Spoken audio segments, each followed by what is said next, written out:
राम राम दोस्तों, कैसे हो।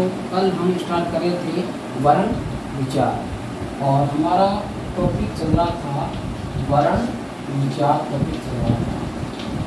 आज हम इसके बारे में आगे अध्ययन करेंगे। सबसे पहले अपना ये देखा था कि क्या होता है वर्ण विचार। तो हमने पढ़ा था वर्णों का शुद्ध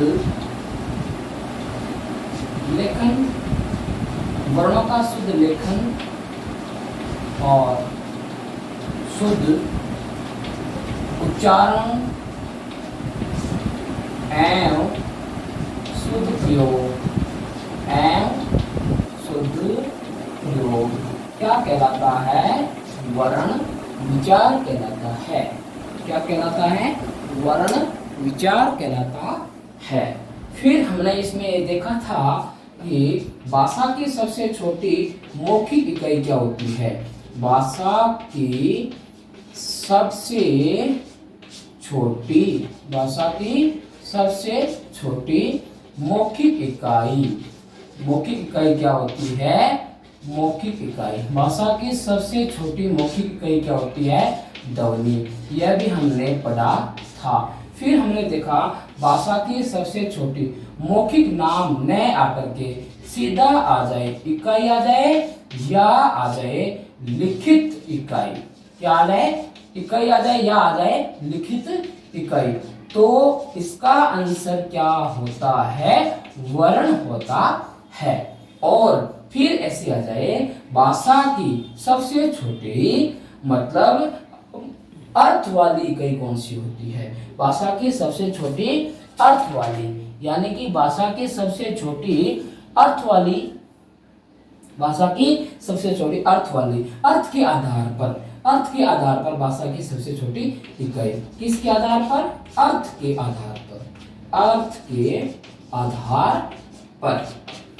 आधार पर भाषा की सबसे छोटी इकाई क्या होती है?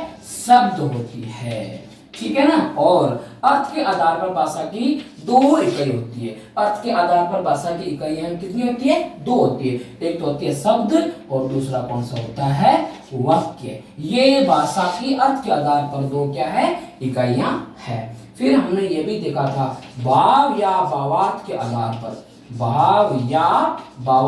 आधार पर भाषा की सबसे छोटी इकाई क्या थी? भाषा की सबसे छोटी इकाई थी वाक्य।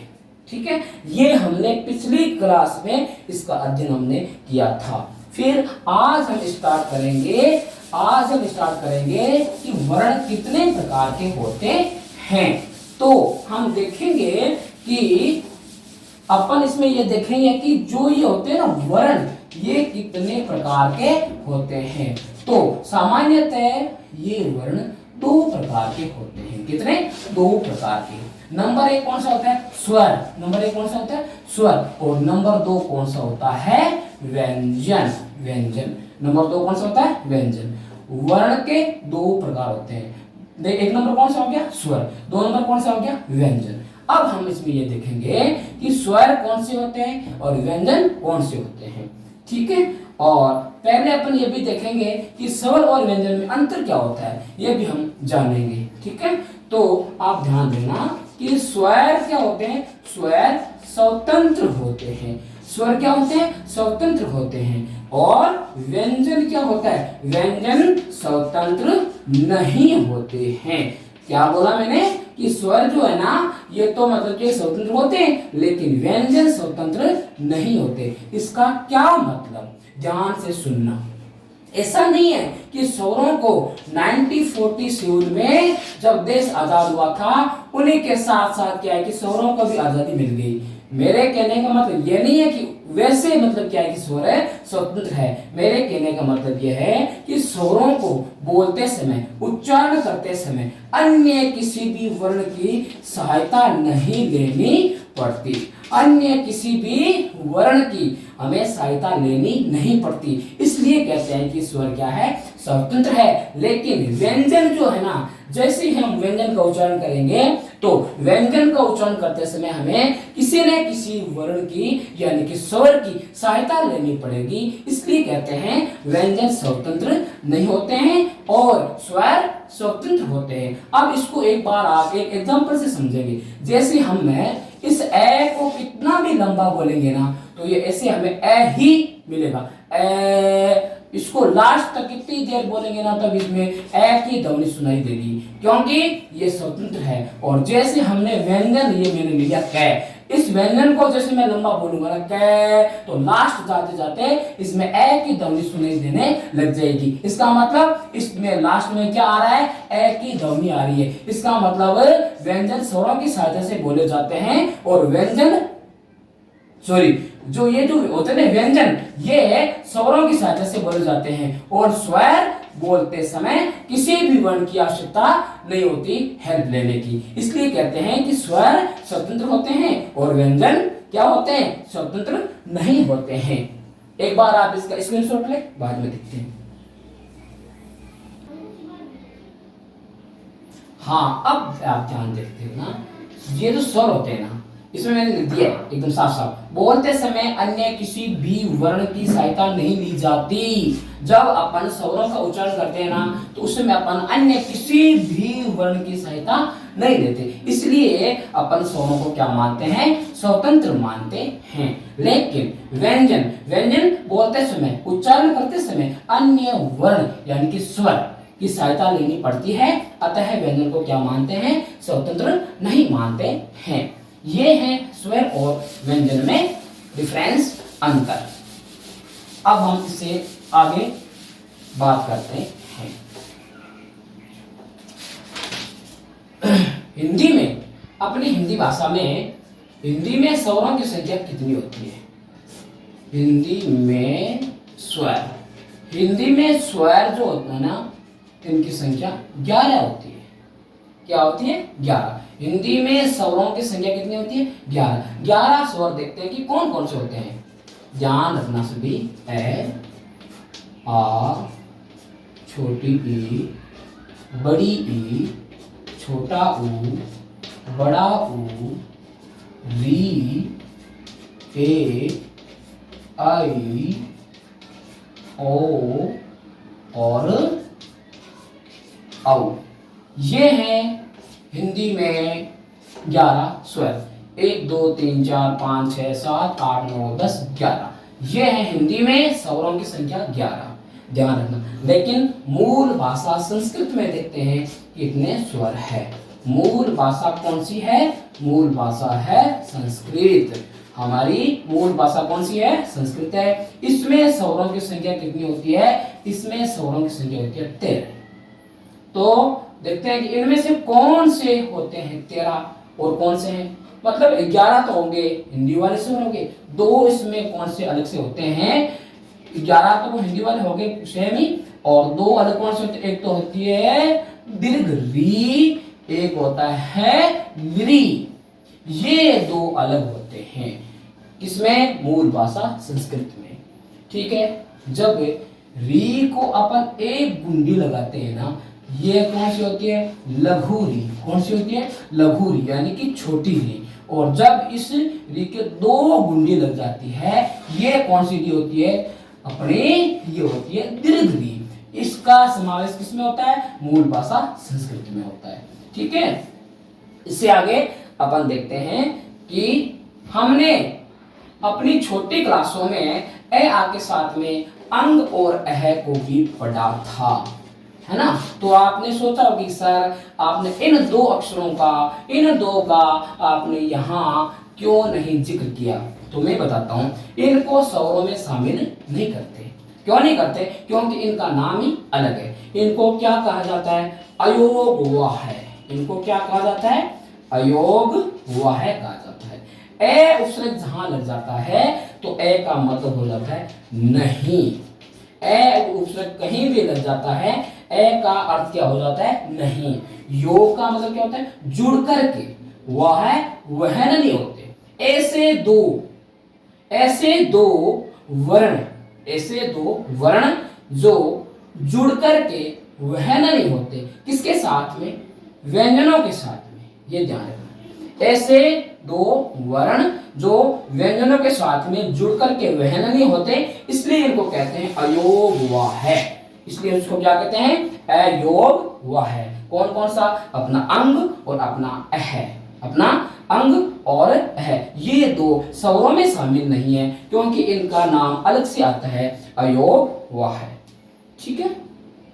इसके बाद में अपन देखेंगे कि हिंदी में अपन इस री और री का उपयोग नहीं करते, क्योंकि ये दो स्वर है ना, ये मूल भाषा के स्वर है। ये क्या है, मूल भाषा के स्वर। लेकिन हिंदी में इनका यूज कहाँ करते हैं, हिंदी में इनका यूज करते हैं तत्सम शब्दों के साथ। कौन से रूपों में, तत्सम शब्द रूप में। ये शब्द हिंदी में भी यूज में लिए जा सकते हैं। पहले एक बार इसका स्क्रीनशॉट ले लो, बाद में आगे देखते हैं। अब हम देखेंगे स्वरों के प्रकार। अब हम क्या देखेंगे, स्वरों के प्रकार। इस स्वरों के प्रकार कितने होते हैं। पहला पॉइंट है, ध्यान से देखना, मात्रा या उच्चारण में, मात्रा या उच्चारण में लगने वाला समय, मात्रा या उच्चारण में लगने वाला समय के आधार पर स्वरों का वर्गीकरण, के आधार पर स्वरों का वर्गीकरण कितने प्रकार का होता है। ध्यान रखना, स्वरों के प्रकार में सबसे पहला है, मात्रा या उच्चारण में लगने वाला समय के आधार पर स्वरों का वर्गीकरण कितने भाग में होता है। स्वरों का वर्गीकरण होता है 3 भाग में। कितने भाग में होता है, 3 भाग में। पहला भाग कौन सा है, ध्यान रखना, ह्रस्व स्वर। पहला भाग कौन सा है, ह्रस्व स्वर। और दूसरा भाग कौन सा है, ध्यान रखना, दीर्घ स्वर। कौन सा, दीर्घ स्वर। और तीसरा कौन सा है, मात्रा और उच्चारण के आधार पर लगने वाला, उच्चारण में लगने वाला समय के आधार पर स्वरों का वर्गीकरण 3 प्रकार का होता है। पहला कौन सा है, ह्रस्व स्वर। कौन सा, ह्रस्व स्वर। दूसरा कौन सा है, दीर्घ स्वर। तीसरा कौन सा है, प्लुत स्वर। ये है मात्रा या उच्चारण में लगने वाला समय के आधार पर स्वरों का वर्गीकरण 3 प्रकार का होता है। ठीक है। अब ध्यान देना कि ह्रस्व का दूसरा नाम क्या है। ह्रस्व को लघु स्वर भी कहते हैं। क्या कहते हैं, लघु स्वर।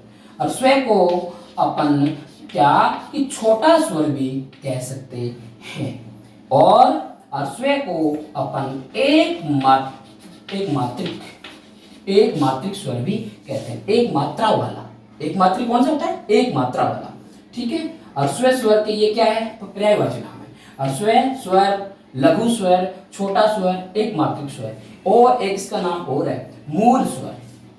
कौन सा है, मूल स्वर। ये ह्रस्व स्वर के ही नाम है, इतने सारे। ठीक है। तो अब आपके जहन में सवाल आता होगा कि सर जब इसके इतने नाम है तो फिर क्या दीर्घ के भी नाम कुछ है। बिल्कुल है, देखना, ध्यान से देखना। दीर्घ स्वर को क्या कहते हैं, अपन कह सकते हैं गुरु स्वर भी कह सकते हैं। क्या कह सकते हैं, गुरु स्वर भी कह सकते हैं। और अपन कह सकते हैं बड़ा स्वर भी कह सकते हैं। कौन सा कह सकते हैं, बड़ा स्वर। और इसमें मात्रा के आधार पर देखो, इसमें मात्रा लगती है 2, इसलिए क्या कहते हैं इसको, द्विमात्रिक, 2 मात्रा वाले स्वर। ठीक है, इसलिए इसको क्या कहते हैं, द्विमात्रिक स्वर। और एक नाम इसका, एक नाम और है, वो कौन सा नाम, ध्यान रखना, वो नाम है संधि स्वर। संधि स्वर, क्या नाम है, संधि स्वर। अब आप ध्यान से देखना, ह्रस्व स्वर, लघु स्वर, छोटा स्वर, एक मात्रिक स्वर, मूल स्वर, ये ह्रस्व स्वर के नाम हैं। फिर अब देखेंगे किसके, अपन देखेंगे दीर्घ स्वर के नाम। गुरु स्वर, बड़ा स्वर, द्विमात्रिक स्वर, संधि स्वर, ये किसके नाम है, दीर्घ स्वर के।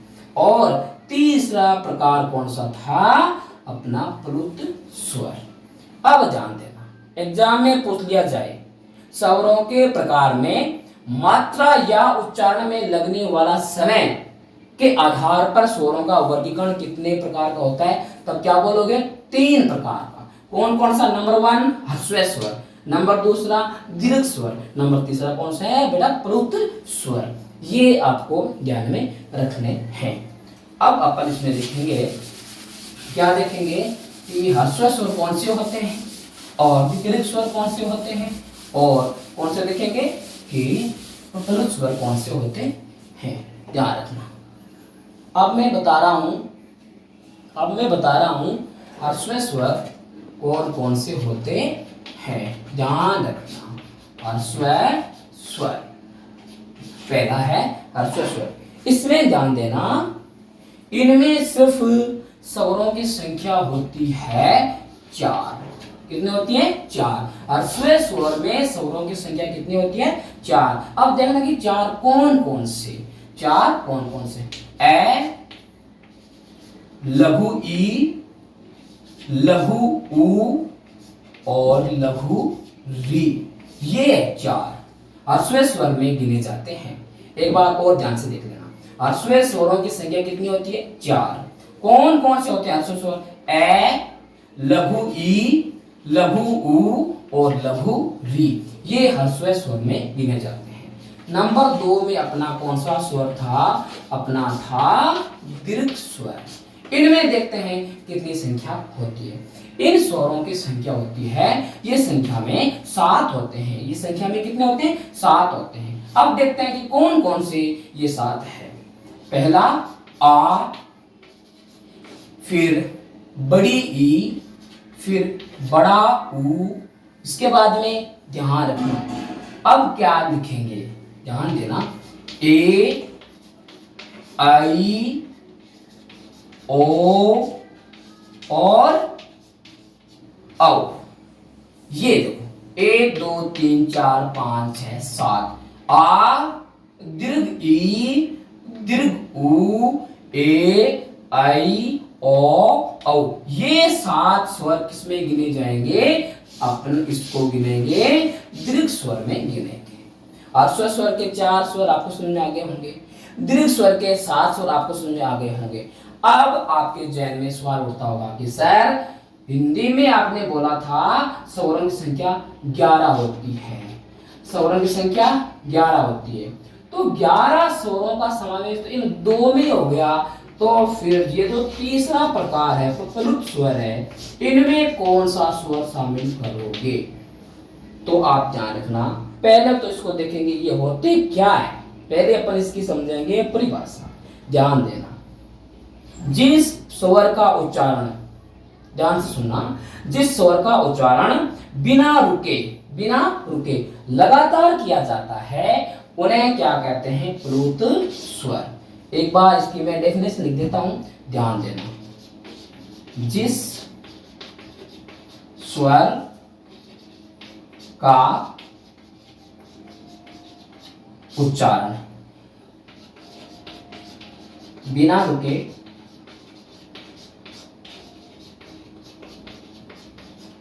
लगातार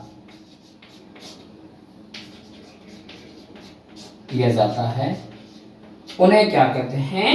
प्लुत स्वर। ध्यान से सुनो, एक बार और सुनो ध्यान से, जिस स्वर का उच्चारण बिना रुके लगातार किया जाता है उन्हें क्या कहते हैं? प्लुत स्वर। इसका मतलब ध्यान से देखना, जैसे अपन बोलते हैं, अभी मैं आपको बोल के बताता हूं इस वाले स्वर का प्रकार। जैसे अपन बोलते हैं क्या? ओम। ध्यान से सुना ना, जैसे अपन क्या बोलते हैं? ओम।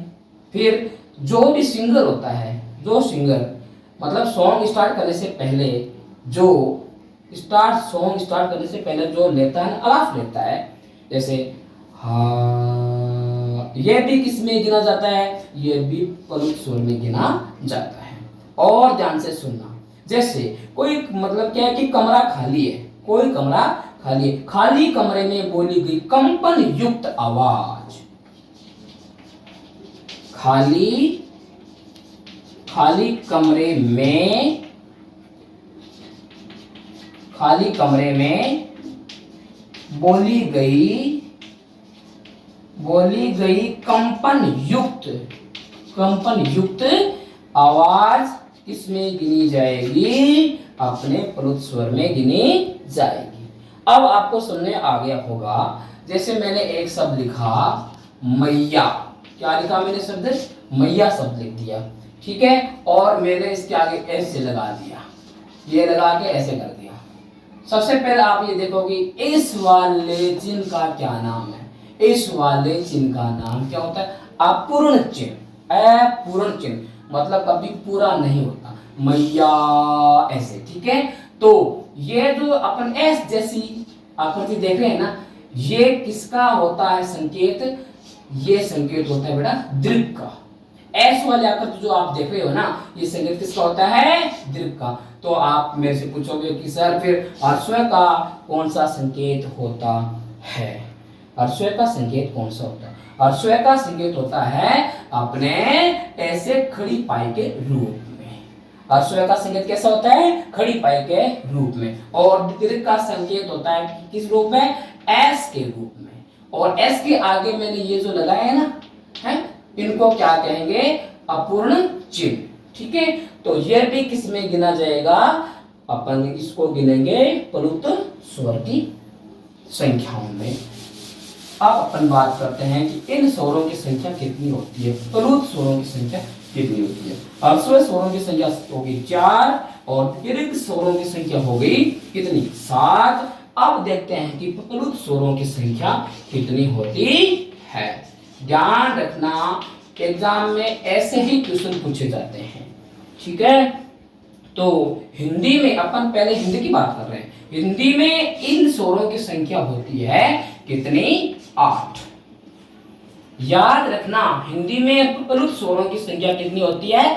8 होती है, ठीक है। अब आप पूछोगे सर 11 तो इधर ही होगी, पूरे हो गए, अब 8 और कहां से लाओगे?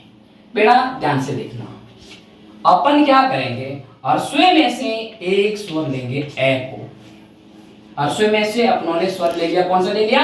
ए ले लिया ह्रस्व में से। और 7 स्वर कौन से आ जाएंगे? इनमें दीर्घ स्वर आ जाएंगे। कितने? 7। तो एक तो हो गया ए और 7 क्या हो गए? दीर्घ स्वर। दोनों मिला के कितने हो गए? 8। ये गिने जाते हैं। अब आपको समझ में आ गया होगा कि प्लुत स्वरों की संख्या कितनी होती है? 8 होती है, ठीक है। तो कौन सी 8 देखना ध्यान से। एक तो ले लिया ए, ले लिया ह्रस्व में से ले लिया, और 7 ले लिए कौन से? दीर्घ स्वर वाले ले लिए। तो ये दोनों मिला के 1 और 7 कितने हो गए? 8। ये ध्यान में रखना है। लेकिन ये मैंने हिंदी की संख्या बताई है। अब आपको मैं बताता हूँ मूल भाषा संस्कृत में मतलब कितने होते हैं प्लुत स्वर। तो यहां संख्या चेंज हो जाएगी। मूल भाषा में प्लुत स्वरों की संख्या कितनी होती है? 9 होती है। फिर भी सवाल होता है खड़ा कि सर 8 तो आपने यहाँ पे कर दिए, ठीक है, एक हमने ये ए मान लिया और 7 ये मान लिया, 8 हो गए। अब आप 9 कहां से करोगे?